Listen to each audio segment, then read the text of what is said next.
Always true.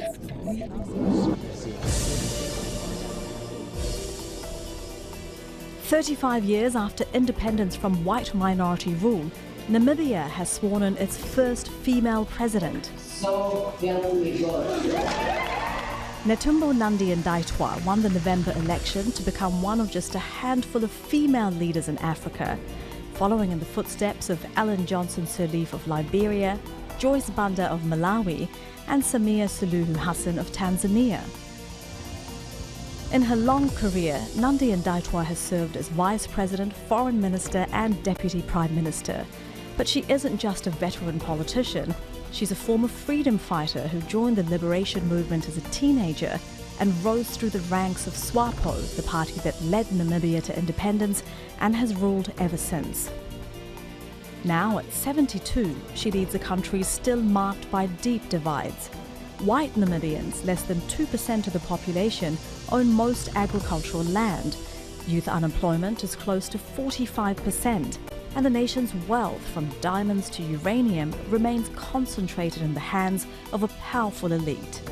Nandi-Ndaitwah inherits a nation facing the unfinished business of the past, the challenges of the present, and the hopes of its people for the future. As one of her first decisions in office, she signalled a rare shift in gender power dynamics on the continent, appointing a cabinet made up mostly of women. But will that team be enough to reignite trust in a party many say has lost its way? And how will Namibia's new government navigate rising global tensions and approach a White House once again led by President Donald Trump? Namibian President Netumbo Nandi-Ndaitwah talks to Al Jazeera.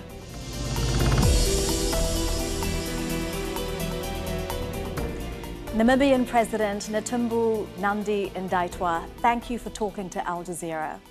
Congratulations on your victory. You have long served your country from a teenage freedom fighter to the top executive office. How do you feel? And what do you plan to do with that opportunity? Your presidency is historic, it's symbolic, but symbols alone don't change societies. How do you plan to translate that symbolic victory into real change for people in Namibia, especially the most vulnerable? I feel an honor and privilege that the people of Namibia have given me this opportunity. I can say that it's a historical reality that as women of Namibia, we have to move thus far. And it is not something that has come because me personally, I'm a woman, but because the people of Namibia have seen what is in me that can be used in the service of the Namibian people. As you might be aware, that since independence, the people of Namibia have shown their trust and confidence in the SWAPO party to guide our developmental agenda. And definitely a lot has been achieved, and that was made possible by the maintenance of peace and stability in our country. Thereby, we can proudly say a strong foundation for economic development in our country has been established. Established, but I'm sorry to interrupt, established, but I'm sure you will agree that there is a long way to go, and your rise comes at the same time that SWAPO's popularity has significantly declined. And liberation parties across the region, from South Africa's ANC to Mozambique's Frelimo, are losing youth support. How will your presidency be different from previous governments? You can say that SWAPO's popularity has declined because you are looking at the result of the elections. But I have to tell you that the result of election for us is that the people are just giving us a message that they still love and have trust on the SWAPO party. However, there are areas that we need to seriously consider, and one of them is the high unemployment, particularly among the youth, which we are experiencing in our country. And one has to really understand, how did we reach at that high unemployment?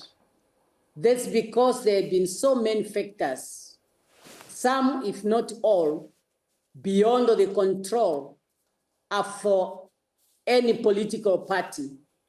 And that is the situation we are finding across the region.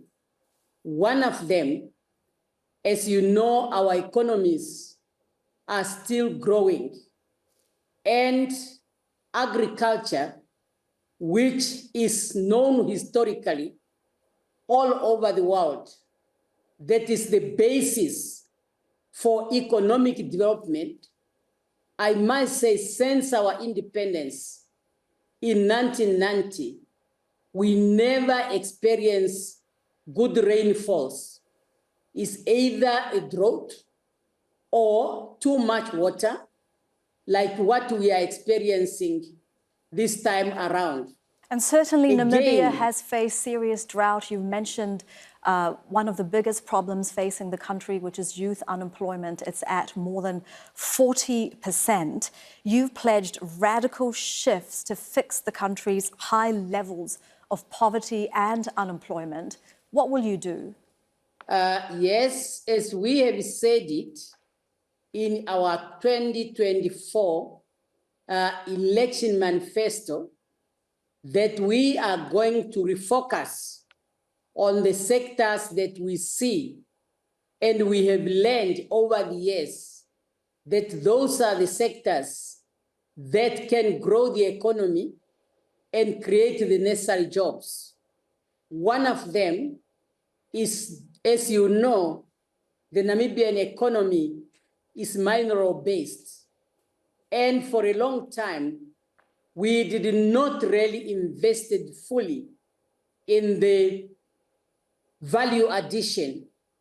And that's why our cabinet has taken a decision for us to pay special attention to the value addition, so that we cannot allow to continue exploiting all our natural resources, all of it or most of it, to leave the country unprocessed. And that's why our elections was based under the theme, unity in diversity, natural resources beneficiation for youth empowerment and sustainable development. And that is one sector that we are going to focus on. We will engage our neighbors to go into the processing industry, agro-processing, which will also create jobs and also solve the problem of food insecurity. We are talking about the creative industry, where many young people are participating. That is in addition to our mining industry. We also talk about our fishing industry. And now we have discovered oil and gas, and we should drive benefit from them. And on the oil and gas sector, certainly the discovery of offshore oil wells in the last few years have provided a lot of hope for the Namibian economy. You have placed the oil and gas sector under your control. Why have you done that? And what do you say to critics who say that that can lead to political interference and a lack of independent regulatory oversight? In everything you do, there will always be critics. But I have to tell you that the mandate I got from the Namibian people is to do what I believe is right for them. And I'm telling you, knowing how the oil industry, the history of it, and all the dynamics that is involved, and it's just a new industry, I found it appropriate that it needs close monitoring, hence my decision to place it in the office of the president. And we feel this new industry will contribute to job creation. It just needs proper monitoring. And you have Once said that the oil and gas industries will be managed in a way that will maximize the benefit to all Namibians. Will the revenues be publicly audited and published? How will you ensure transparency? I can tell you that Namibia is a country that is ruled by laws. And since our independence, we are doing things in accordance to our laws. And I want to assure the Namibian people that having taken an oath to defend and protect the Namibian Constitution and the laws of the Republic of Namibia, there is no way I can manage this industry outside the Namibian laws. You say Namibia is guided by laws. 35 years after independence, Namibia is one of the most unequal countries in the world, and there are some people who say that the laws that are in place haven't worked to make it a more equal society. White Namibians, less than 1.8% of the population, own around 70% of agricultural land. You have reaffirmed the willing buyer, willing seller model, but hasn't that strategy failed? Why are you sticking to it? Yeah, we are not really sitting to it. First of all, the management of the land is also part of the implementation of our constitution, that part of the property rights.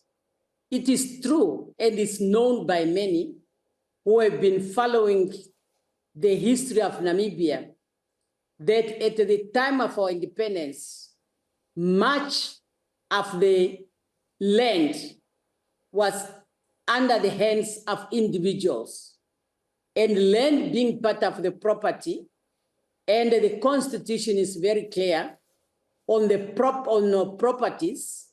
We have to develop laws, and we started with the willing buyer, willing seller, that we realized it was not working. And we went further after the land conference to introduce the land tax and also to focus on the absent land owners. And some have managed to surrender the land, where those who were landless were settled. Government has also acquired some land and people were resettled. However, there is still a gap. And now we have developed the programs where we can implement the constitution through expropriation. And currently, our land bill is on its way to Parliament, and that is the one that is going to guide us to the next strategies of ensuring that there is a balanced land distribution. So can we expect something more assertive? Can we expect in the land distribution bill that you're working on that it will be more assertive to guarantee that there is a more equal distribution of land in Namibia? Yes, we are aiming to that. And I have also to tell you that when we talk about land in Namibia, we are not just talking about the agricultural land. We are also talking about land in municipal areas where people have to build their houses. Of course, when it comes to the agricultural land, in our election manifesto, we have made a commitment that in the next 5 years, we have to make sure that at least 130,000 hectares of land has been added to the productive land. Because the most important thing when we are talking about the land is for us to ensure that we make land available and at the same time, we will make it productive. And do you also see it contributing to Namibia becoming a more equal society? Again, according to the World Bank, it is the second most unequal country in the world, second only to South Africa. Would you say that this is just a statistic or a real crisis? I cannot really say that it's just a statistics, nor can I say it's a crisis, but it's an issue that we have to face. And that does not mean that we have not witnessed any reduction in inequality since Namibia got independence. You know, our history is one of those histories where the disparity, which was based on one's color of the skin, was so high. And we decided through our policy of national reconciliation to talk to the hearts and to the minds of the Namibian people to enable all of us, united in our diversity, to be contributors in order to reduce the gap between the have and the have-not. Of course, we did not achieve the result that we needed. However, that's why we are now in the process where we have to refine. And we know that creating jobs for Namibians who are unemployed is one area that can enable us to reduce the gap between the have and the have-not. Madam President, you've brought up Namibia's past, and certainly Namibia has been in conversation with Germany about reparations for colonial-era atrocities. The last German figure of 1.1 billion euros wasn't acceptable to the Namibian parliament. What is the status of those discussions now? And does Namibia have a figure that would be adequate? You are very much right. We started engaging the Germans as directed by the Namibian parliament when they passed a resolution directing the government of Namibia to engage the German government. And we were given three areas to focus on. One is for the German government to accept that they have committed genocide in Namibia, which now they have agreed to say that even though by the time what had happened, the international community has not defined the word genocide, they see it and accepted that it was genocide that happened. They also agree, as it was requested by our parliament, that once they agree, then they have to come and apology. They told us they are ready to apologize. And thirdly is reparation. You are right. A figure of 1.1 billion euro was given. We introduced into our parliament, and the parliament sent the government back. We engaged the Germans, and where we stand now, the Germans have undertook to increase or to give additional resources as part of the reparation, if they say endowment, to what had happened between our two countries. Namibia, we had our election in November, and our new government was just put in place on the 22nd when the new cabinet was established. And then now for the Germans, they also had elections. And once the two governments are now fully established, we will then resume. And then hopefully we are going to conclude that negotiations. Okay, you have served as foreign minister in the past. How do you plan to work around the current global stage, especially with major players like the US? United States of America is one country that Namibia has established diplomatic relations since our independence. And America is one country that is also having business interest. And as we mentioned earlier on about the new industry, which is the oil industry, they also have interest. USAID was providing $40 million in HIV AIDS relief alone to Namibia last year. And Namibia has one of the highest prevalence of HIV AIDS in the world, with 13% of the adult population suffering from one or the other. It's made huge gains against the disease in recent years.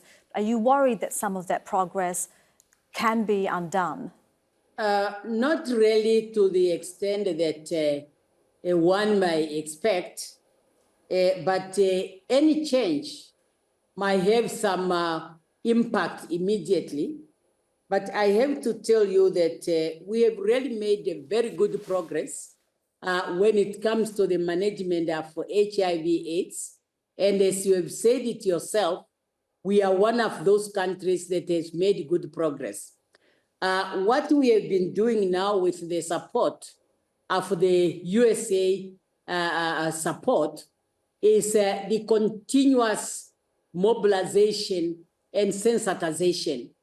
And with the skill that we have gained and the capacity that has been built, we will be able to continue such programs.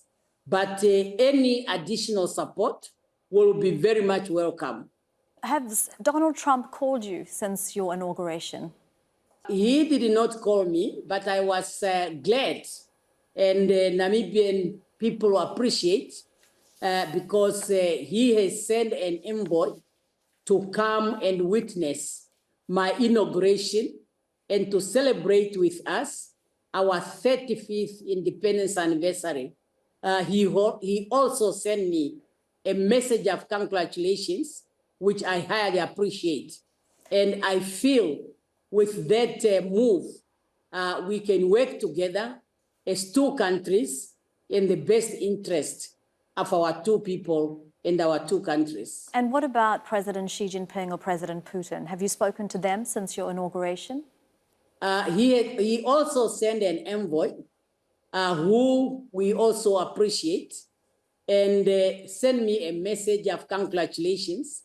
I will endeavor to strengthen cooperation with all countries of the world in the best interest of Namibia and in the best interest of the world, in order to ensure that the citizens of this world, they enjoy the world in which they live. Madam President, you've been in politics your entire adult life, but what pressure comes with being the first female president of a country? The pressure, if any, is just, I believe, is the pressure which any head of state could experience. First, as I mentioned, we are in the world which is characterized by so many things happening, and some of them are beyond the control of a human being, like the impact of the climate change. Now, when you have such a situation, it's a pressure that is put on the head of states to ensure to it that you can guide your people to survive in such a situation. The whole world is just recovering from the COVID-19 pandemic. We don't know what is going to be the next crisis coming. Again, we are seeing tension in different parts of the world, both in Africa and outside. Those are not good signs. But as leaders of the world, we have a responsibility to manage those issues as they are coming up.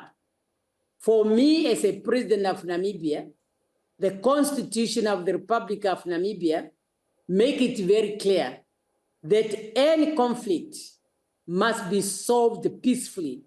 Hence, we continue to encourage a dialogue in any part of the world where there are conflict, either internal conflict or conflict between member states. And that will continue to be a guiding principle for us and to appeal within the multilateral system that we must encourage dialogue in order to save lives and properties of the citizens of the world. You joined the liberation movement at just 14. Now at 72, you are Namibia's president. Looking back, what would you say to that 14-year-old girl? And what is your message to young girls around the world today? I've grown up in a colonial environment, and that environment has taught me to hate, to be oppressed. That environment has given me the value of valuing other people and not to look down upon others, because I didn't like it when during the colonial time, because of your skin, you are being seen as a second citizen. And that has made me to fight for the liberation of Namibia. And that is why up to now, I really feel strong that self-determination is very fundamental and needs to be protected and need to be assured. And that is why I have to be part and parcel of the liberation struggle of Namibia, not because I hate the whites, I don't hate them. They are part of us, they are Namibians, but it's the system. So now for a young child who's growing in an independent country, in Namibia and the world over, use that opportunity to bring out your talent in the interest of everybody, to contribute to the well-being of your people, to contribute to the development of your country. You must bring out your talent. Do what your talent is telling you, and do it with focus, do it with honesty, do it with integrity. And in that way, you will contribute meaningfully to the development of your country and to the well-being of your people, and you will be happy. There's no person who cannot be happy when you are doing good to the other people. Namibian President Netumbo Nandi-Ndaitwah, thank you for talking to Al Jazeera. Thank you for giving me this opportunity. You are always welcome.